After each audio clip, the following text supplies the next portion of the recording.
The sun rises over the Congo Basin, a breathtaking, beautiful sight. But from the depths of the rainforest, an ugly truth is emerging. Bakokoma kuna na banganda, bapatrouiller pe bafouiller banganda, ko bete bato, ko violer même basi na bato. Donc moto ko sala ilanga te, okukuta na mai te, bango ba community ba yandro consultation ezali te. Toyebi bango te, po ba koti brutalement avec des fusils. The alleged perpetrators, the very people who were sent in to protect the rainforest and its wildlife, eco-guards from ICCN, the Congolese Nature Conservation Agency. The government of the Democratic Republic of Congo has tasked ICCN with looking after protected areas, but their own guards admitted to us that they're part of a harsh regime. This eco-guard would only talk to us if we protected his identity. Mbula mobimba bakonzi bazotinda kaka tokanga bato. Tema bakonzi ya isese na balingi nde bavantirie o basalaka makambo ya mabe nde bango il faut balinga moto wana. Soki oye na mwa logique na population ta mulusu ko limbisa obi ba nini ezali bakolongola balingi yote. It's not just human rights abuses which these forest peoples face. They've had their hunting and farming practices curtailed so severely that in 2010 the World Food Programme was called in to help, following a significant rise in malnutrition cases.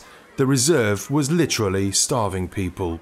Il y a eu des problèmes que vous savez, liés à la malnutrition, surtout dans cet endroit-là, où les gens vivent de la pêche, de l'élevage et en grande partie de la forêt.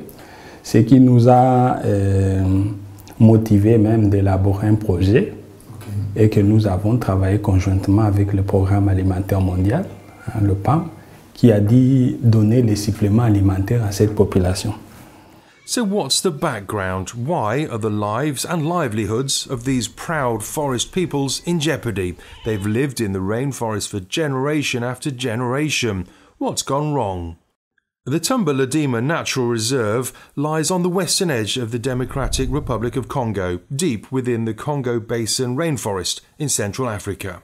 Covering an area of almost 2 million acres, the reserve was established in 2006 by the DRC government in collaboration with the Worldwide Fund for Nature, or the WWF, to protect the biodiversity of the rainforest.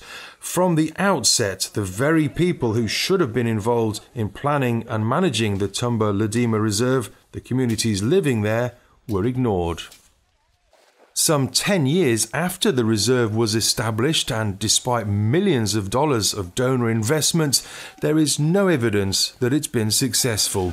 Most significantly, and at the heart of the desperate plight of the families which have for so long lived here, they're now confused about whether they can or cannot hunt, terrified that they'll be fined and attacked by ICCN's eco-guards if they break the rules. They and their way of life are now struggling to survive. WWF was responsible for recommending to the DRC government that this area of rainforest should become a reserve. The Rainforest Foundation UK asked WWF to be interviewed for this film, but they refused. In a written statement, they recognised that there had been severe challenges caused by the management of the reserve. They added, "We cannot confirm whether this was a conservation success or not." When asked if they'd made any effort to gain the community's consent to proceed with the reserve, an internationally recognised legal requirement, WWF said that full participation of the local population in the management of the reserve was foreseen. Le clip n'a pas été exactement ce qu'il fallait qu'il soit. Et ça, l'ICCN en est déjà conscient. Et un des partenaires qui avait accompagné cette activité l'a reconnu. Hein? Et puis, ce qui fait qu'in fine, on a un processus bâclé.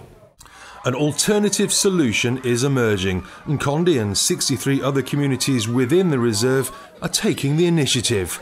They've created a landmark map which shows their traditional clan-based way of managing the rainforest. The Rainforest Foundation UK has worked with communities like Nkondi across the Congo Basin over the last 15 years.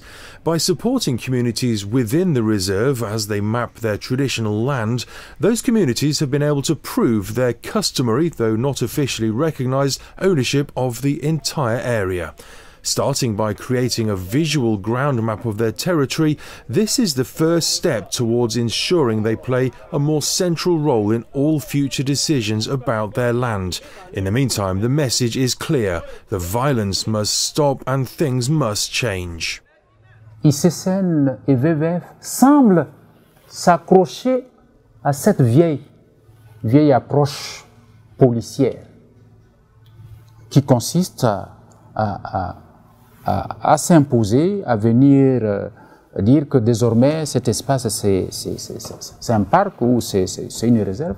Moi je crois à une conservation avec population. Ils doivent arrêter pour que les communautés rentrent dans leurs droits, retrouvent leurs ressources. Lorsque vous allez les embrigader, les priver de ces ressources-là, c'est la mort.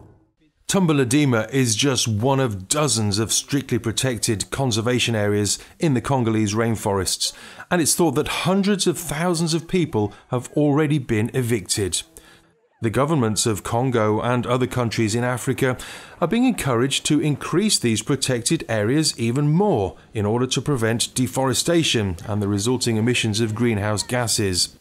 In the DRC, the additional area of land now being set aside as protected will be roughly the size of England, which will lead to the displacement of millions more people. We believe that there is a clear need for a complete rethink of the way that conservation is done in areas such as the Tumbuladima Reserve, working with local people rather than against them.